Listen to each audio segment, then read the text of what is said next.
Új nap vérat, és én ismét a Bodrog folyón vagyok. Legutóbb kellemes meleg őszi időben horgásztam, azonban a melegfront és a magas légnyomás nem tett jót a csukák kapókedvének.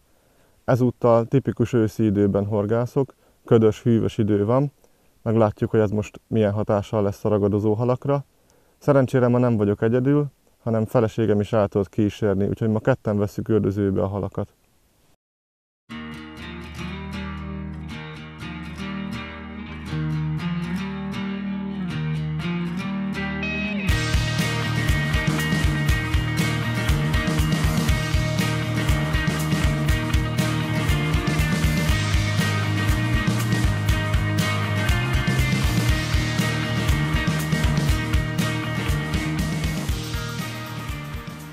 Élővízen horgászunk, ráadásul nyugodtan mondhatom, hogy hazai viszonylatban egy közepesen nagynak mondható folyón. Így nyilván az első kihívás, amivel szembesülünk, az az, hogy hol keressük a csukákat. Néhány héttel ezelőtt, még amikor nagyon erős volt a nappali felmelegedés, és nappal akár 20 fok fölötti hőmérsékletek is voltak, akkor a mederben tudtuk megtalálni őket, és egészen mélyről, akár 6-8 méter mélyről, akadóról tudtunk csak csukát fogni. Mára ez teljesen megváltozott. A hideg idő hatására a csukák felkeresték a sekélyebb vizeket. A folyókanyarulatok belső ívén, a sárga vizitök és egyéb vízinövényzet előtt találjuk meg őket legtöbbször. Igazából most, mivel ketten vagyunk, abban a szerencsés helyzetben vagyunk, hogy két különböző vízrétegben is tudunk horgászni, sőt, akár ugye két teljesen más típusú műcsait is tudunk használni egyszerre. Ez megkönnyíti a dolgunkat, mert ilyenkor könnyebb csukát keresni, könnyebben tudunk halat keresni, és amikor beválik egy műcsali, akkor a másikunk is át tud váltani arra. Igazából úgy néz ki, hogy ma két helyen fogunk tudni halakat fogni. Egyrészt közvetlenül a vízitöklevelek alatt, a vízinövényzetben, valamint a növényzet előtt az első néhány medertörésen és a rézsűn, a sekély vízben. Amikor a növényzetbe dobálunk, akkor 1-2 grammos fejeket használunk csak. Másrészt a kisebb fejekkel kevesebb esély van arra, hogy elakadunk. Ugye ezeket a nagyon apró csebulaska fejeket könnyen át tudjuk billenteni mindenféle akadályon. Egy nagyobb fejjel ezt nem tudnánk megcsinálni, hiszen úgy zuhanna le a növényzetbe, hogy minden mögé beesne, nem tudnánk szépen átvezetni a vízi növényzetem. Ha viszont a növényzet előtt szeretnénk horgászni, és az első néhány medertörést meghorgászni, vagy a rézsűt, akkor célszerűbb nagyobb fejet használunk, 3-4 vagy akár 5 grammos fejeket. Ez nagyon sok mindentől függ a gumi nagyságától, az időjárási körülményektől, van-e szél, nincs-e szél, mennyire folyik a folyó. Ezek mind befolyásolják, hogy mekkora fejet válasszunk. De Bodrog viszonylatban általában ez a 3-4-5 gram itt még a sekély oldalon elég. Ezzel gyors keresőpecát tudunk végrehajtani. Ha pedig itt sem találjuk meg a halat, ezen a 2-4 méter körüli vízmélységben, akkor célszerű azt megpróbálni, hogy behorgonyozni mederbe, és akár 6-8 méter mélyen egy nagyobb fix jiggel, akár 7-8 vagy akár 10 grammos fejjel meghorgászni a medret. Nagyon sokszor előfordul, hogy a mederbe találjuk meg őket. Na, ügyes vagy. Manu már fogott is egy kis csukát. A ködös időben lehet, hogy ezeket a fényes dolgokat jobban meg fogják enni. Kiveszem neked, jó?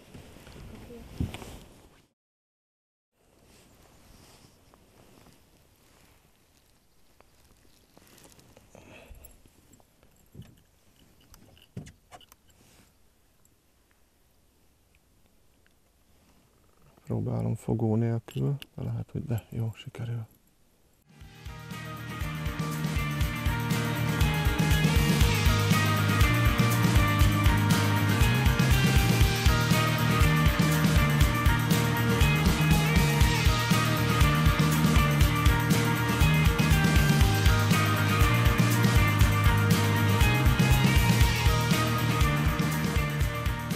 No, 2 percen belül a második halat fogja Manó. De szépen pörög ez a kis körforgó itt választás közben.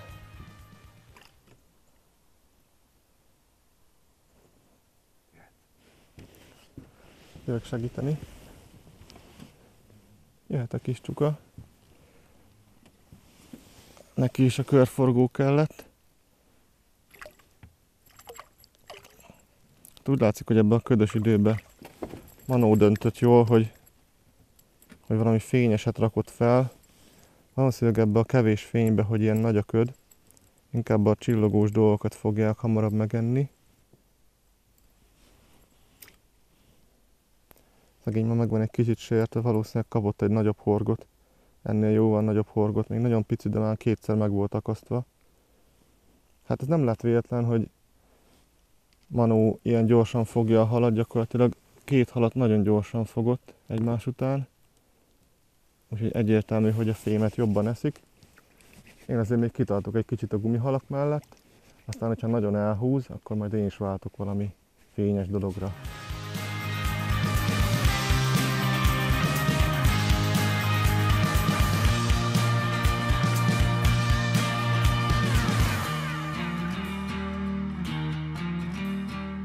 Ugyanazt a halat fogtad meg? Reméljük egy kicsit nagyobb lesz. Kell lesz a merítő?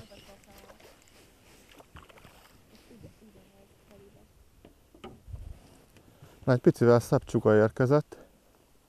Manó szerintem egyet dobott azóta, mióta az legutóbbi csukát elengedtük. Egyet, ha tudott dobni. És már le is szedte neki a körforgót. Hát igen, néha ezek a hagyományos csalik működnek jobban. Vagy lehet, hogy annyira kínál a töklevél elé, hogy nagyon jó helyre dobálod a csalit. Hát, megvan.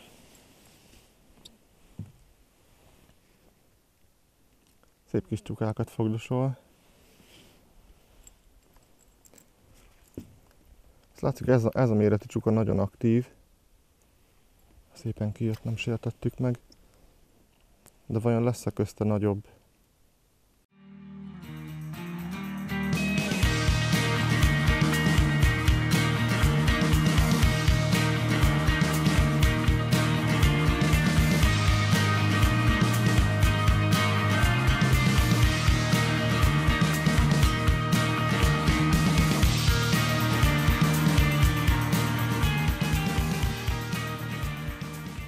Körülbelül 1 órája horgászunk. Ez alatt Manó már 3 csukát fogott, én sajnos csak kapásig jutottam el.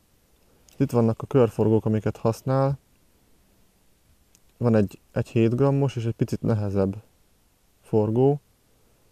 Talán még a nehezebbik most annyival előnyösebb is, hogy nagyon sok levél van a víz tetején, és ez a nagyobb súly gyorsabban süllyed, hamarabb leér, kevesebb levelet szed össze, hamarabb süllyeszti a zsinort is, a kint lévő zsinort, és ezáltal hamarabb a csugáknak a tartózkodási helyére ér. Hát ezzel fogdossa Manó a halat, úgyhogy lehet, hogy nekem is majd meg kell próbálnom valami fémet. Egy napon belül is érdemes sokat variálnunk a bevontatáson, a csali vezetésünkön, valamint a csalikon is. Közben Manó halat fogott, úgy látom. Na, ez már egy szebbecske hal.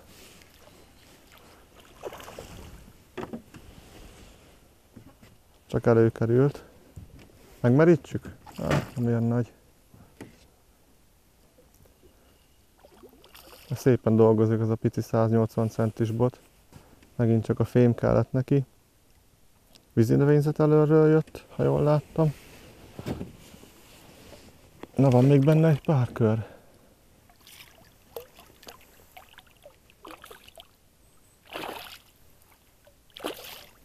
Látom, még nem fáradt el teljesen.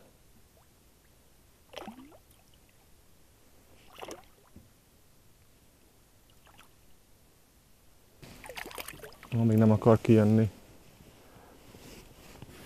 De ez azt is jelenti, hogy nem úgy szaradnak rá, hogy szoktak, mint amikor nagyon éhesek. Ehhez már muszáj voltam fogót elővenni. Nem merek belenyúlni a szájába, egy kicsit nagyobb a csuka, nagyobbak a fogai is. És nagyon jól akadtak körforgónak a horgai. Azért szépen kíméletesen megszabadítottam tőle.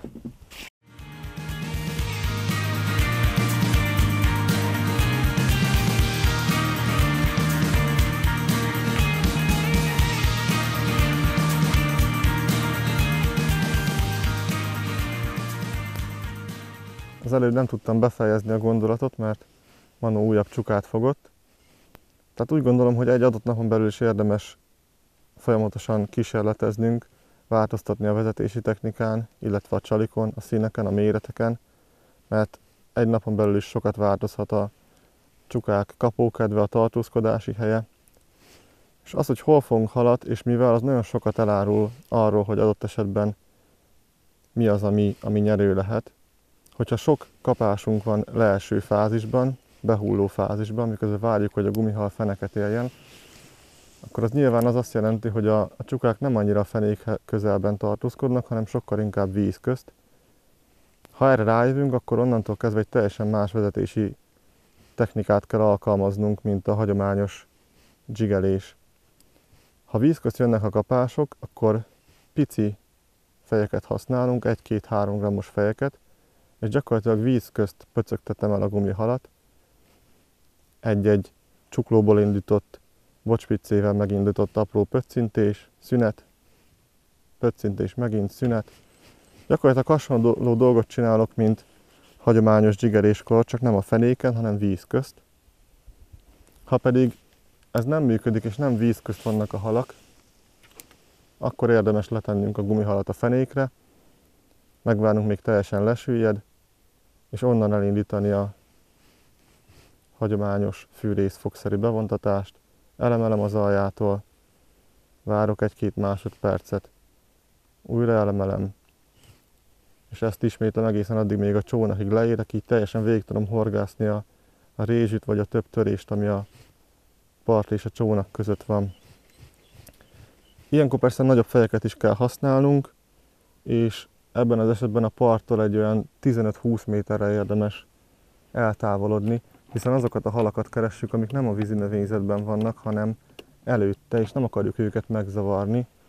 Nem jó ilyenkor túl közel állni a növényzethez, inkább meg kell tartani ezt a bő 20 méteres távolságot, és akkor szépen végig tudjuk emelgetni a plasztikot a rézsűn és a medereséseken. Remélve, hogy találunk valami aktív ragadozót magunk előtt.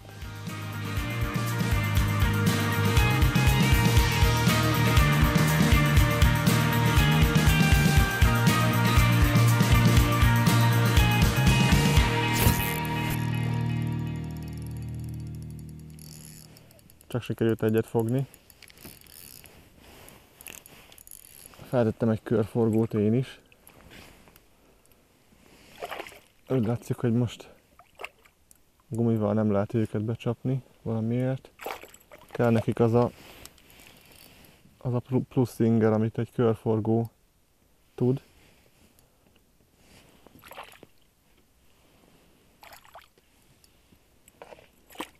Jaj, jó van. Nagyon akar bejönni a csónakba. Csak megvan.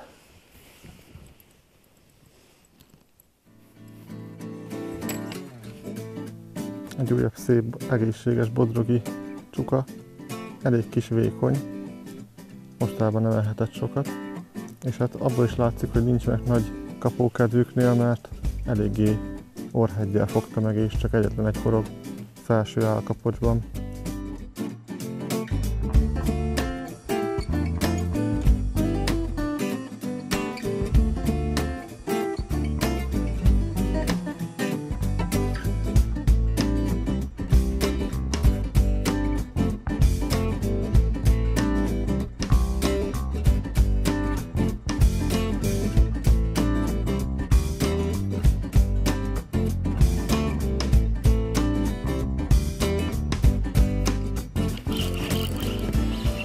Kellett neki a wobbler. Kicsit feltéptem szegényt.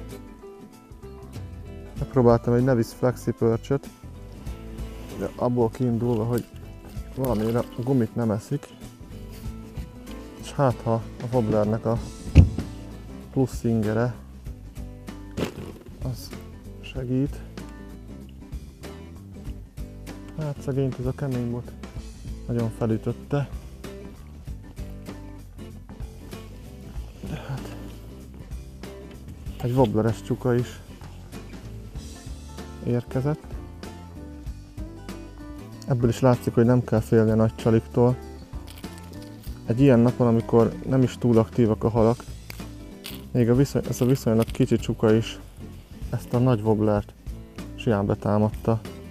De azt lehet mondani, hogy még a nagyobb csalit hamarabb megette, mint a kicsit. Pedig hát nem nagy, 40 centi körüli odrogi apróság. Hagy menjen!